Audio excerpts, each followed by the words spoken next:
Hello, bonjour. Aujourd'hui, on va parler de Meghan Markle, le prince Harry et Archewell. Ceci est suite à un article qui est paru dans les journaux ou les médias anglais, des articles qui parlent de la déclaration des taxes de Archewell, la compagnie de non-profit de Meghan Markle et le prince Harry. En fait, c'est une fondation de charité qu'ils ont ouvert à leur départ de l'Angleterre. Donc, comme vous le savez, ils avaient auparavant Sussex Royal. Une fois qu'ils ont quitté l'Angleterre, la reine leur a dit qu'ils ne pouvaient pas utiliser le mot royal dans quoi que ce soit qu'ils puissent faire.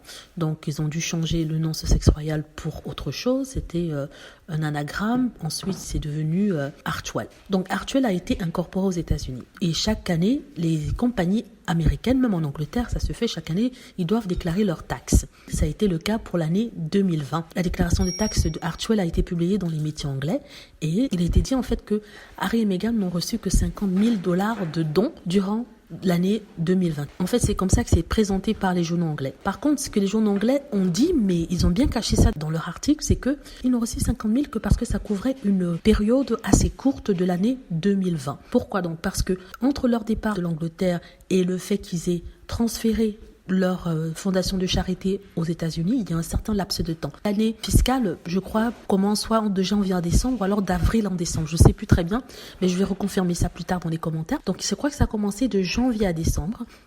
Mais Archewell est entré en opération que à partir d'août. C'est à partir d'août que les Sussex ont commencé à accepter les dons. À l'époque, ils ne demandaient pas encore des dons parce qu'ils n'étaient pas encore opérationnels. On peut compter août, septembre, octobre, novembre, décembre. Donc 4 à 5 mois, 4 mois et demi, durant lesquels ils ont accepté les dons de leurs fans. Donc il faut aussi rappeler que Harry et Meghan demandaient à ce que les fans donnent directement l'argent à des maisons de charité proches de leur cœur. L'argent ne venait forcément pas chez Archewell, mais ça allait directement à d'autres associations de charité. Donc c'est comme ça justement que les pro Meghan Markle, le prince Harry, et les fans de Meghan Markle et le prince Harry faisaient des dons sans que ça ne passe automatiquement par Archewell. À cela, il faut rajouter une chose. Meghan Markle et le prince Harry ont fait aussi des dons personnels, c'est-à-dire que avec leur argent, sans passer par Archewell, ils ont fait des dons à d'autres associations de charité.